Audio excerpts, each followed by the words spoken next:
Hello, कसे आहात तुम्ही सगळे? सो आपण हे नॉन व्हर्बल कम्युनिकेशन बद्दल बोलणार आहोत आणि नॉन व्हर्बल कम्युनिकेशनचा पहिला टाईप आपण असं म्हणू शकतो. कारण आपण व्हर्बल नॉन व्हर्बल या दोन प्रकारांबद्दल जेव्हा माहिती घ्यायला सुरुवात केली, तेव्हा व्हर्बल मध्ये आपण रिटन आणि ओरल या दोन कम्युनिकेशनच्या टाईपचा विचार केला आणि आता आपण नॉन व्हर्बल मध्ये वेगवेगळ्या प्रकारे म्हणजे movements, gesture, eye contact, emotions field असलेले ॲटिट्यूड, एक्सप्रेशन्स यासह तुम्ही कसं नॉन व्हर्बल कम्युनिकेशन करू शकता याविषयी बघणार आहोत. आणि त्यातला पहिला जो टाईप आहे that is a kinesics. The branch of study this branch of study means body movement. तुम्ही कशा प्रकारे बॉडी मुवमेंट करून बोलता याबद्दल. It was a Ray Birdwhistell, an expert in the field of non-verbal communication, coined the term kinesics for different body expressions. It stands for the way the body communicates without words and through the movements of its parts. This includes facial expressions, gestures, postures, physical appearance etcetera. So आपल्या वेगवेगळ्या प्रकारच्या physical appearance वरून gestures, postures, आपण कसे बसतो, कसे उठतो, कसे हातवारे करतो, यावरून तुम्हाला काय ऍक्च्युली बोलायचंय हे समजून घेतलं जातं. सो त्यातला पहिला पार्ट आहे facial expression. It has been said that face is the index of the mind. Whatever we feel deep inside is reflected on our face. The lines on our forehead, the eyebrows, the muscles of our cheeks, our lips in a smile or in surprise are these speak louder than the words. म्हणजे ही जे सगळी postures, gestures आहेत, कुठल्याही प्रकारे जेव्हा बोललं जातं, communication केलं जातं नॉन व्हर्बली, तेव्हा ह्या गोष्टींचा आवाज किंवा कम्युनिकेशनची पद्धत ही जास्त लाऊडर असते, ती जास्त एक्सप्रेसिव्ह असते. असा विचार करा की तुम्हाला अत्यंत आश्चर्यकारक पद्धतीने कोणीतरी वाढदिवसाचं सरप्राईज दिलं. What will be your reaction? तुमचे डोळे अत्यंत मोठे झालेले असतील, त्यात कदाचित प्रचंड आनंद भरलेला असेल, तुम्ही खूप सरप्राईज असाल आणि त्यावेळी तुमचा जो फेस असेल तर तुमच्या रेग्युलर फेशियल एक्सप्रेशन्स पेक्षा ती एक्सप्रेशन्स खूप वेगळी असते. बरोबर ना? So that is why it is very important for us to exercise restrain, control our feelings, especially negative feelings, and adopt a positive attitude in all situation. आणि म्हणून असा विचार करा की तुम्ही जेव्हा प्रत्येक वेळी क्लासला असं प्रेमाने बेंचवर डोकं टेकून झोपलेल्या अवस्थेत दिसता, तेव्हा समोरच्याला अर्थातच शिकवणाऱ्या माणसाला कसं वाटत असेल, त्याला एकदम खूप चिअरफुल वाटत असणार आहे की नाही. या लोकांना शिकूया, खूप जास्त शिकूया, असं नाही होत. आणि म्हणूनच अशा वेळी कुठल्याही प्रकारे जेव्हा तुम्ही समहाऊ प्रोफेशनल लाईफ मध्ये असता किंवा नॉर्मल, तेव्हा तुम्ही ही सगळी फिलिंग्स जी असतात कदाचित जर निगेटिव्ह असतील तर ती कंट्रोल करून तुमचा ऍटिट्यूड कंट्रोल करणं हे अत्यंत गरजेचं असतं. जेव्हा तुम्ही प्रोफेशनली कुठल्याही प्रकारे कम्युनिकेशन करायचा प्रयत्न करता, तेव्हा तुम्ही इंटरव्ह्यूला जाताना कसे बसता, कसे बघता, तुम्ही इंटरव्ह्युअरला कशा प्रकारे निरखता, या गोष्टी फार महत्वाच्या असतात. नुसतं बोलणं नाही तर तुमचे हातवारे कसे असतात, तुम्ही हाताची घडी घातलीत का. खूपदा मी एक पुस्तक वाचलं होतं, मला आठवत नाहीये, पण जेस्चर्स वरून तुमचे स्वभाव ओळखण्याचं पुस्तक असं साधारण ते पुस्तक होतं. सो जर समजा जेस्चर असं असेल की एक एक माणूस सतत हाताची घडी घालून बसतोय, सो दॅट मीन्स तो खूप इंट्रोवर्ट माणूस आहे. आणि कदाचित कंपनीसाठी तशा प्रकारचा माणूस जर सेल्स पोझिशनला गेला तर सेल्स आणि मार्केटिंग करणाऱ्या माणसांना तुम्हाला माहितीये असं एकदम आत एकमेक एन्क्लोज्ड असून चालत नाही. त्यांना खुलेआम असं असायला लागतं, भरपूर बोलायला लागतं. सो मे बी अशा माणसाची निवड तो हाताची घडी घालून बसला सतत म्हणून न होण्याची शक्यता असते. या उलट जर समजा तुम्ही एखाद्या म्हणजे तुम्ही एकदम असे आरामात बसलात, लाईक खुर्चीच्या मागे पाठ असते जी टेकायला, किंवा त्याच्या शेजारची खुर्ची आहे त्याच्यावर असा एक दंड ठेवून बसलाय, एक पाय एकदम आरामात असं, तर त्याचा अर्थ तुम्ही खूपच जास्त एक्स्ट्रोवर्ट आहात. कदाचित तुम्ही खूप खुले खुले आहात. आणि त्याच्यामुळे असं होऊ शकतं ज्या जॉबमध्ये थोडीशी सिक्रेसी मेंटेन करायची गरज आहे किंवा समवॉट थोडा सिरियसनेस गरज आहे, तर लोक असं जज करू शकतात की हा माणूस तितका सिरियस नाहीये त्या बाबतीत. सो आपल्या body postures, gestures, facial expression ह्यातून आपण फार व्यक्त होत असतो. ओके, त्यामुळे पुढचा मुद्दा बघा जेस्चर्सचा. Movements of our arms, legs, hands and heads are called gestures. जेव्हा आपण हात, पाय आपले दंड किंवा आर्म्स म्हणजे ओव्हरऑल हात असं आपण म्हणू. तळहात, बोटं, आपलं डोकं या सगळ्यांची जी हालचाल करत असतो, त्याला जेस्चर असं म्हटलं जातं. सो असा विचार करा, मी जर बोलताना अचानक जोरात टेबलावर अशी जोरात मूठ आदळली, त्याला पाउंडिंग अ फिस्ट म्हणतात. तर तो एक राग व्यक्त करण्याचा, ती चीड व्यक्त करण्याचा प्रकार झाला. बरोबर ना? त्याच्या बरोबरीने समजा मी असं थम्ब्स अप केलं, राइट? तर आपण असं म्हणतो, येस, कोणीतरी ऑल द बेस्ट म्हणताय, ग्रेट म्हणताय, that's the speak, thumbs up म्हटल्यावर. व्हेअरएज जर मी बोर झाले असेल आणि मी बॅ म्हणजे what we can say thumbs down. तर ह्याचा अर्थ we are disliking it. We are not liking this position. आपण फारसे इंटरेस्टेड नाही आहोत या गोष्टीत. तुम्ही जर असं म्हणलात, की हात लेक्चर चालू असताना तुम्ही हात वर केलात. काय म्हणणं आहे त्याचं? की मला बोलायचंय यात काहीतरी. A forefinger and a thumb to form a circle stands for okay. म्हणजे थोडक्यात सांगायचं झालं तर आपण ज्याला छान-छान म्हणतो. म्हणजे लहान मुलांच्या भाषेत. सो जर ते नॉर्मल तुम्ही म्हणलात तर ओके, गुड. आम्ही ओके आहोत. असं म्हणण्यासाठी खूपदा ही position by the way scuba डायव्हिंगमध्ये वापरली जाते. So is like okay, not so okay. म्हणजे तुम्ही असं हवेत आपला अख्खा तळवा जेव्हा असा हलवता, तेव्हा त्याला नॉट सो ओके किंवा मे बी असं म्हटलं जातं. So positive gestures our body signals which make you feel relaxed, confident and polite. For example, positive listening gestures include leaning little towards speaker, tilting the head, eye contact and gently nodding the heads as the sign of agreement with what is said. Even lecture सुरू असताना समजा किंवा तुम्ही कुणाचंही ऐकताय, तुम्ही त्यांच्याकडे नीट अटेंटिव्हली बघताय, तर तुम्हाला शिक्षकांबरोबर, तुमच्या स्पीकर बरोबर आय कॉन्टॅक्ट मेंटेन करणं गरजेचं असतं. जो बोलतोय त्याच्याकडे थोडं झुकून तो काय बोलतोय हे ऐकणं आणि ते समजलंय हे त्याला सांगण्यासाठी म्हणून हलकेच नॉड करणं एखाद्या मुद्द्यावरती. असा विचार करा, एखाद्या तुम्ही गाण्याच्या मैफिलीला बसताय आणि गाणी ऐकताय आणि त्याने अतिशय जो गायक आहे त्याने अतिशय सुरेल तान घेतली. किंवा त्याचा आलाप इतका सुंदर आहे, की तुम्हाला वाटलं वाह! क्या बात है! आणि मग तुमची मान आपोआप हलते, हात आपोआप हलतो. एखाद्या माणसाने खूप चांगलं बोललं, एखादा खूप चांगला परफॉर्मन्स असेल, तर तुम्ही टाळ्या वाजवता. बरोबर ना? किंवा उलट आणखीन बघूया, तर एखादा क्रिकेटियर आहे आणि त्याने अतिशय उत्तम असा शॉट मारला, right? Then we get excited.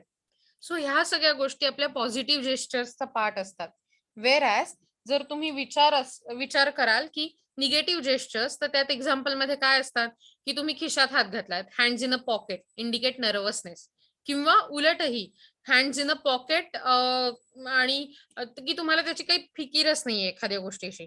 तुम्ही जर एखाद्याकडे पॉइंटिंग करत असाल फिंगरने, दॅट शोज अग्रेसिव्हनेस. तुम्ही दुसऱ्याकडे लाइक बोट करून बोलताय त्याच्याबरोबर. नंतर waving glasses or keys while talking reveals self importance. म्हणजे म्हणून ते खूपदा दाखवलेलं असतं, की किल्ली बोटात ठेवून तो माणूस जर फिरवतोय एखादा, दॅट मीन्स की तो स्वतःला इम्पॉर्टन्स देऊ बघतोय, की मीच कसा भारी आहे. Not responding or acknowledging others greetings reflect Superior position. आणि अतिशय आरोगन्स सुद्धा. एखाद्याने जर समजा तुम्हाला ग्रीट केलंय, गुड मॉर्निंग म्हटलंय आणि तुम्ही जर गुड मॉर्निंग नाही म्हणलं, एखाद्याने एखादा प्रश्न विचारलाय आणि तुम्ही त्याला कुठल्याही प्रकारे उत्तर देत नाही, तर ते सुपिरियर पोझिशन दाखवण्यापेक्षा तुम्ही किती आरोगंट आहात हे जास्त दाखवतं. ओके. सो ह्याला जेस्चर्स म्हणतात. मी तुम्हाला फेशियल एक्सप्रेशन्स बद्दल सांगितलं, जेस्चर्स बद्दल सांगितलं. देन बॉडी शेप आणि posture. Or body shape and postures affect the way we think about ourselves. आपले जे बॉडी शेप असतो, म्हणजे थोडक्यात तुम्ही वाकून बसलात का, ताठ बसलात का, आरामात बसलात का, तुम्ही कोणत्या पोश्चरमध्ये बसलात, यात आपण आपल्याबद्दल काय विचार करतो हे दाखवलं जातं. Okay. So there is difference between posture and gesture. Gesture या तुमच्या कृती असतात. पोश्चर हा तुमचा बसण्याचा, उठण्याचा प्रकार असतो. How we relate to the others and others relate to us. Body shapes may be thin, tall, athletic, muscular, fit and round. We can make the best possible impression through our body. कसं काय? When we are aggressive, we sit and stand straight in the alert manner. जेव्हा आपण अतिशय aggressive असतो किंवा rather मी असंही म्हणेन, जेव्हा आपण अटेंटिव्ह असतो, जेव्हा आपण कॉन्फिडंट असतो, तेव्हा आपण त्या स्ट्रेट अलर्ट मॅनर मध्ये असतो. असा विचार करा, तुम्ही होमवर्क केलाय, तुम्हाला माहिती आहे मॅडम विचारणार आहेत आणि मॅडमनी विचारल्यावर मला उत्तर देता येणार आहे. तर तुम्ही अटेंटिव्ह असता क्लासमध्ये, तुम्ही स्ट्रेट बसलेले असता, राईट? व्हेअरएज तुम्ही केला नाहीये, तुम्हाला काही माहिती नाहीये, तुम्हाला काही येत नाहीये, आपोआप तुम्ही स्लंप पोझिशन मध्ये बसता, की फारसं मी उठून दिसणार नाही टाइप मध्ये वर्गात.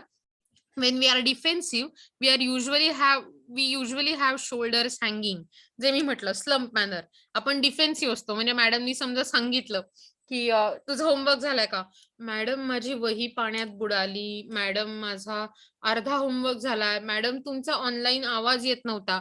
मग मी असं जर समजा म्हटलं की अरे पण मी सांगितलं नाही, मी लिहून दिलं होतं तुम्हाला, देन मॅडम त्यामुळे मला दिसलं पण नाही. सो तेव्हा तुमचे शोल्डर्स हँगिंग असतात. When we are confident we walk with our chin raise. मी म्हटलं असं, तुम्ही कॉन्फिडंट असताना तुम्ही हाय टोन मध्ये असता, तुमच्या मेंटल हाय टोन मध्ये, आणि त्यामुळे तुम्ही चिन म्हणजे आपली हनुवटी अशी छान वर करून छान बोलू शकता. तुमची चेस्ट पफ्ड असते, आर्म स्विंगिंग फ्री. थोडक्यात तुम्हाला कशाची भीती वाटत नाही. असा विचार करा, जेव्हा प्रत्येक वेळी तुम्ही राष्ट्रगीत ऐकता, माझं असं होतं, मला माहित नाही तुमचं असं होतं का, जेव्हा जेव्हा मी राष्ट्रगीत ऐकते आणि मला असं होतं की yes I need to stand straight, मला अतिशय स्ट्रेट उभं राहायचंय, मी ध्वजाकडे बघते, मी राष्ट्रगीतातले शब्द ऐकते आणि माझ्या मनात प्रचंड अभिमान दाटून येतो की मी भारत नावाच्या देशाची नागरिक आहे. Okay, I am not connecting it with any political religion और anything, just Bharat. And that's it, that's what I remember. आणि माझी छाती अशी छान गर्वाने फुगून येते, असं म्हणतात ना, ज्याला आपण पफ चेस असं म्हटलं इथे, तसं. आणि मी मला असं आठवतं की वा, मी खरंच खूप लकी आहे की माझ्यासाठी असं म्हणायला आहे की मी भारत देशाची नागरिक आहे. सो हे झाले आपले बॉडी शेप्स, पोस्चर. म्हणजे आतापर्यंत आपण 3 भाग बघितले, बरोबर की नाही? पहिला होता फेशियल एक्सप्रेशन, मग होता जेस्चर्स, आणि आता आपण बघितलं बॉडी शेप अँड पोस्चर्स.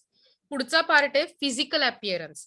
हे सगळेच्या सगळे पार्ट हे आपल्या कायनेसिक्स मध्ये येतात, हे लक्षात ठेवा. आणि त्याच्यातही तुम्हाला लक्षात काय ठेवायला पाहिजे की कायनेसिक्स ही टर्म रे बर्ड विस्टेल नावाच्या एका एक्सपर्टने आपल्या समोर कॉइन केलेली आहे. सो ह्यातला लास्ट पार्ट कोणता आहे? Physical appearance. Another idea of body language is physical appearance. Our clothing, hair, adornments, त्याला ज्वेलरी असं म्हणतात. ओके, अडॉर्नमेंट्स माझ्यासाठी नवीन शब्द आहे. सो अडॉर्नमेंट्स म्हणजे ज्वेलरी एटसेट्रा. सो तुम्ही कसे दिसता, लेट मी से की आपण एखाद्या प्रसंगी जेव्हा कुठे जात असतो, तेव्हा त्या प्रसंगाला साजेसे कपडे, त्या प्रसंगाला साजेशी ज्वेलरी, किंवा जे काही तुम्हाला घालायचं असेल ते, आणि त्या प्रसंगाला साजेसं असं आपलं बोलणं वागणं आहे का, हे लक्षात घेतलं पाहिजे आपण. अदरवाईज त्याचा तुमच्या ओव्हरऑल काय म्हणू आपण की ओव्हरऑल तुमच्याबद्दलच्या गोष्टींवरती खूप मोठा परिणाम होऊ शकतो. म्हणजे आता मी प्रयत्न करते की एखाद्या गोष्टीबद्दल मला तुम्हाला नीट जास्त आणखीन पिक्चरच्या माध्यमातून एक्सप्लेन करता येतंय का? Okay.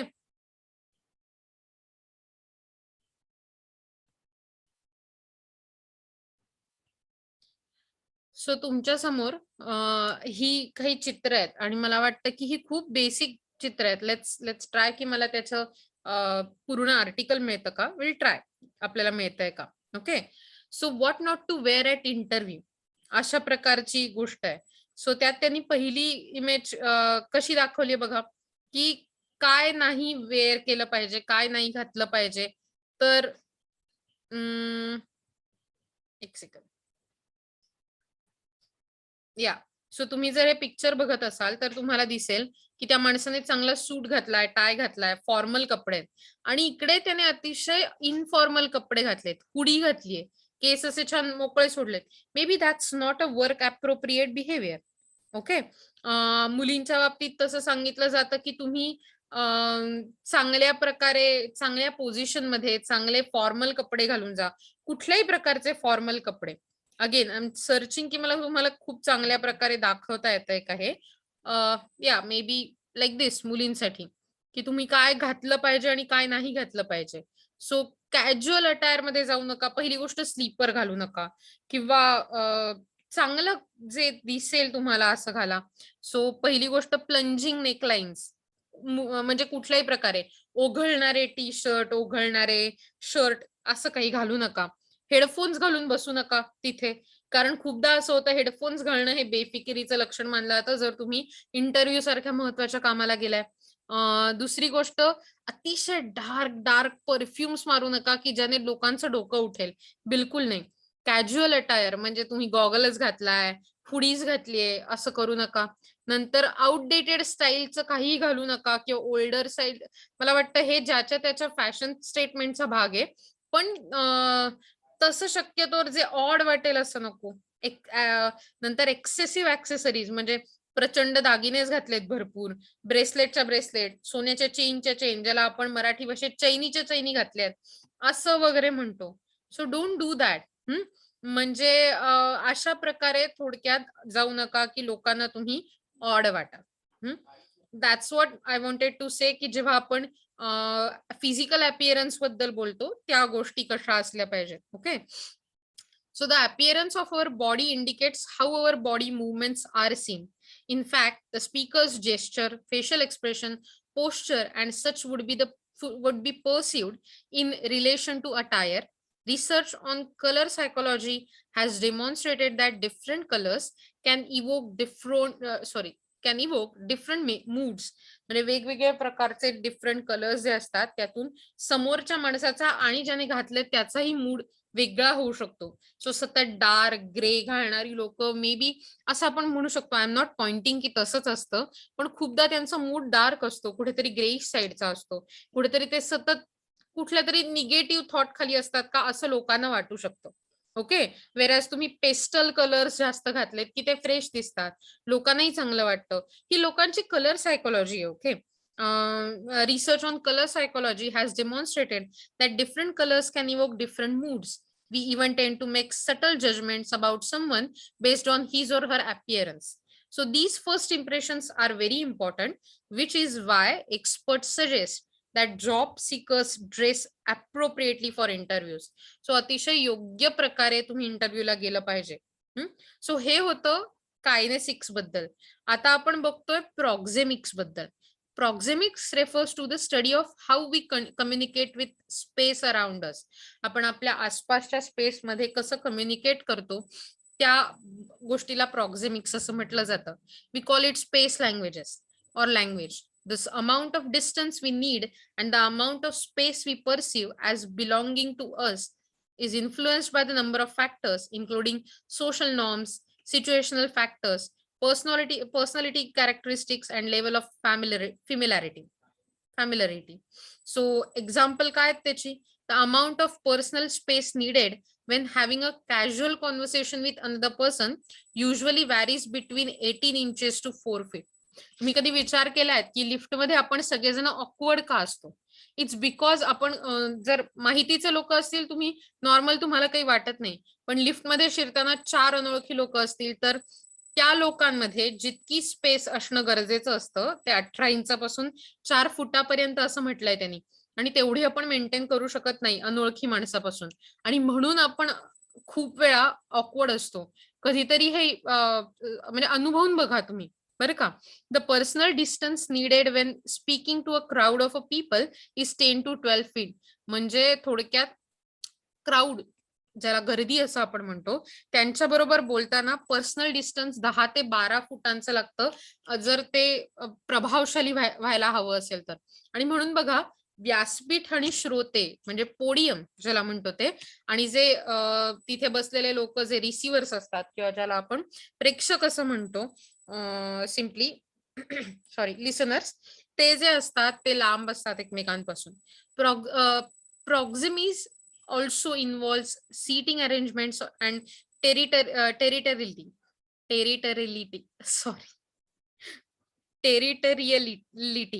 For example, territoriality is shown when you sit on the same chair in class every day, or when you park in the same slot in a parking lot every day.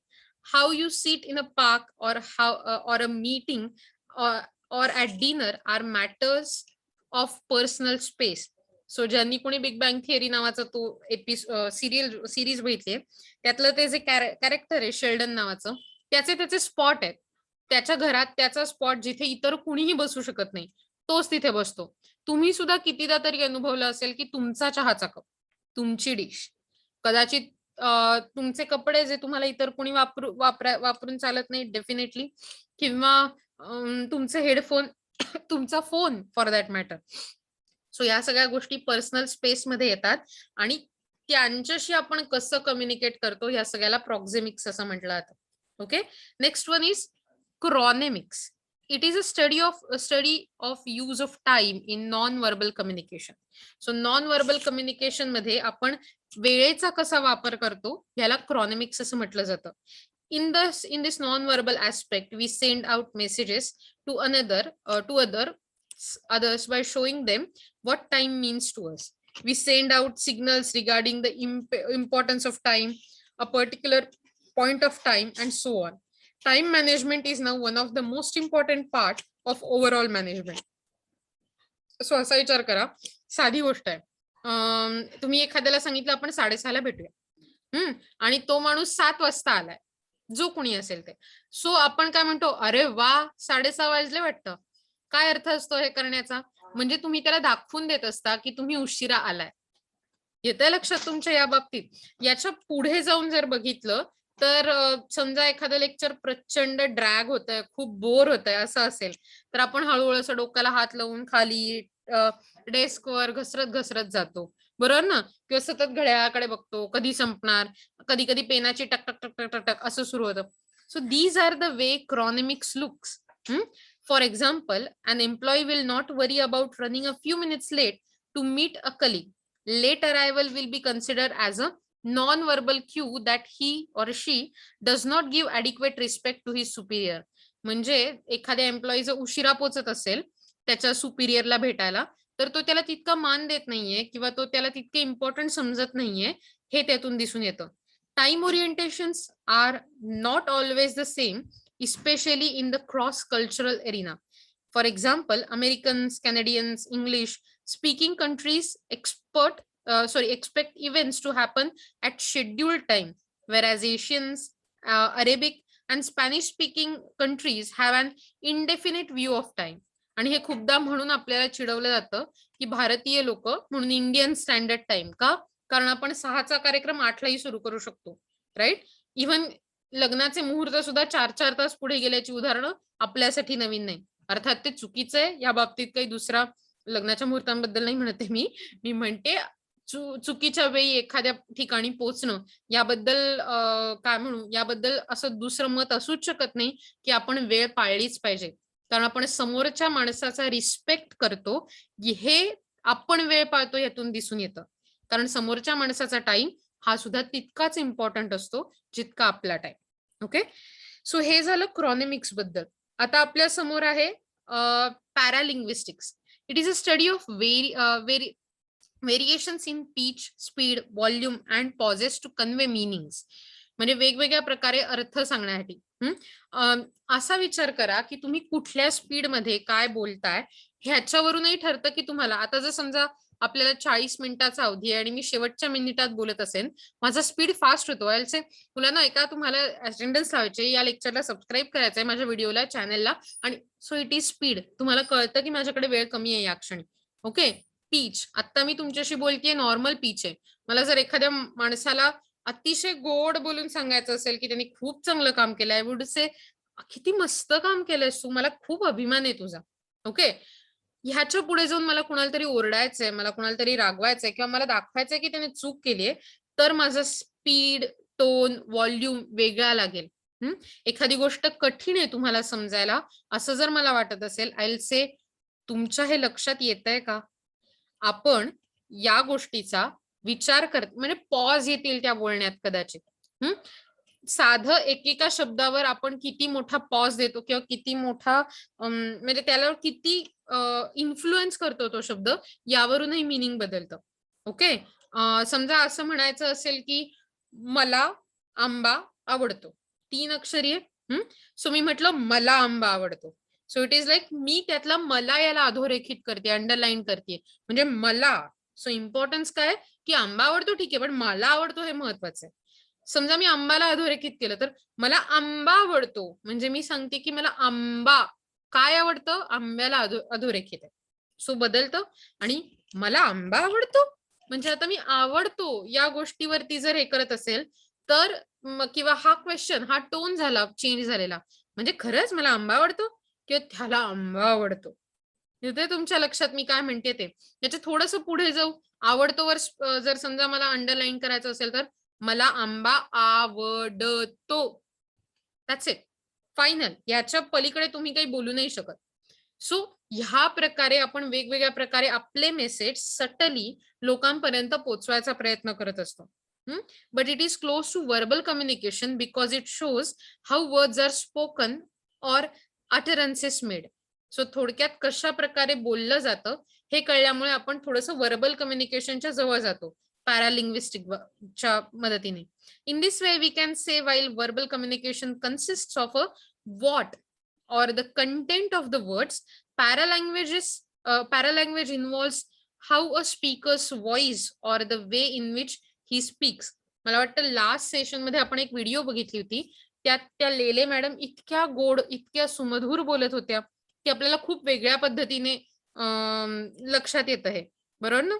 So however when no responses is desired, he will talk further with minimum pauses. जेव्हा एखाद्या माणसाला, स्पीकरला कुठल्याही प्रकारे presentation करताना रिस्पॉन्सची गरज असते, ते थांबतात. लाईक मी तुम्हाला प्रश्न विचारला, किती लोकांना वाटतं की त्यांना आंबा आवडतो? मी तुमच्याकडून जर रिस्पॉन्स एक्सपेक्ट करत असेल, मी थांबेन. पण मी जर असं म्हणत असेल, असे किती लोक असतील की ज्यांना आंबा आवडत नाही? मला आणि मी जर पुढे बोलत गेले तर कदाचित मला रिस्पॉन्स एक्सपेक्टेड आहे की खूप लोक आहेत ज्यांना आंबा आवडतो. So no worries. ह्या सगळ्या गोष्टींच्या माध्यमातून आपण हे न विचार करता, म्हणजे कम्युनिकेशन हे एक शास्त्र आहे, इट्स अ सायन्स. ओके. आणि आपण ह्याचा विचार न करता सतत बरळत राहतो. इव्हन तुम्हाला जर माहिती नसेल, थोडं पुढे जाऊया, विषयाच्या कदाचित बाहेर वाटू शकतं. आपल्याकडे असं सांगितलं जातं की 4 प्रकारची भाषा असते. परा, पश्यंती, मध्यमा आणि वैखरी. वैखरी म्हणजे हे जे आपलं रोजचं डे टू डे टॉक असतं ते. त्यानंतरच्या पुढच्या ह्या सगळ्या भाषा आहेत, त्या अतिशय वेगळ्या प्रकारच्या स्थानावरनं येतात. परा ही जर मुखातून येत, सॉरी, वैखरी जर मुखातून येत असेल, तर मध्यमा ही आपल्या काय म्हणू आपण, एक एक स्टेप मनातून, हार्ट मधून, नाभीस्थानातून अशा येणाऱ्या भाषा आहेत. आणि त्यामुळे काय होतं की आपोआपच आपलं जे बोलणं आहे ते जास्त गहिर, अथांग किंवा ज्याला खूप अर्थपूर्ण आहे असं प्रत्येक वरच्या स्टेपला होत जातं. आणि मला असं वाटत नाही की आपण कुणीही वैखरी लेव्हलच्या अजूनही वरचं जाऊन बोलतो. पण हे लक्षात घेतलं पाहिजे की पॅरालिंग्विस्टिक्सने आपण काय प्रकारे बोलतो ह्याच्याबद्दल खूप साऱ्या गोष्टी बदलतात, लोकांचे थॉट्स बदलतात. Okay. The next one is haptics. It is the study of touching. Touching symbolizes how many different things to different people, varying also from one culture to another culture. Much evidence exists to show that infants require extensive touching experience to develop normally. छोट्या बेबीजना आपण किती cuddle करतो, किती जवळ घेतो, किती त्याला त्याच्या म्हणजे काय म्हणू आपण, त्याला खूप लाड करतो की नाही लहान बाळांचे. म्हणजे तुमच्या टच, तुमच्या स्पर्शामधून खूप सारं कळत असतं. जर असं बघा, आपल्याला चुकीचा, नको असलेला स्पर्शही पटकन लक्षात येतो, बरोबर आहे की नाही. Some people might find the quite naturally to use the variety of touching behaviours to communicate effectively. म्हणजे वेगवेगळ्या प्रकारे इफेक्टिव्ह कम्युनिकेशनसाठी. थोडक्यात समजा तुम्ही खूप जास्त स्ट्रेसमध्ये आहात, मुलगा मुलगी कुणी स्ट्रेसमध्ये आहात आणि तुम्हाला कळत नाहीये, गेले कितीतरी दिवस तुम्ही डिप्रेशन मध्ये आहात आणि कोणीच तुम्हाला समजून घेऊ शकत नाहीये. आणि त्या दिवशी तुमची आई आली, तुम्ही असेच एका कोपऱ्यात बसलात, ती दारातून आत आली, तिने तुमच्याकडे बघितलं, तुम्ही तिच्याकडे बघितलं, काय बोलणं झालं हेही झालं म्हणजे काहीच शब्द सुद्धा एक्सचेंज झाले नाही. ती हळूच जवळ येते आणि कितीही मोठा असला मुलगा किंवा मोठी असली मुलगी, ती त्याला जवळ घेते. ती त्याला हळूच डोक्यावरनं हात फिरवते. एवढंच कदाचित म्हणते, काही म्हणते असंही नाही, पण कधी म्हणली तर सगळं ठीक होईल रे. And that's it. आपल्याला बाकी कशाचीही गरज लागत नाही. बरोबर आहे की नाही? किंवा जर समजा तुम्ही स्पोर्ट्समन असाल, तर तुमच्या कोचने तुमच्या पाठीवर थोपटलं आणि म्हणलं, "चल, चल, बकअप, तुला जमणार आहे." And then that's it. We don't need anything. आपल्याला तेवढंच मोटिव्हेशन पुरेसं असतं. Other peoples may attempt the same touching behaviours, but not find them natural or effective. साधी गोष्ट आहे. मैत्रिणीला पटकन मिठी मारता येते की नाही, मैत्रिणीला मैत्रिणीशी, मित्राला मित्राशी शेक हँड करता येतो, फिस्ट टू फिस्ट करता येते, बरोबर आहे की नाही, हायफाय देता येते. हे खूप सोपं असतं, पण तेच अनोळखी व्यक्तीला तसं करणं शक्य नसतं. याला हॅप्टिक्स म्हणतात. Okay. Therefore touching behaviour is as much as matter of individual styles as of cultures and situations.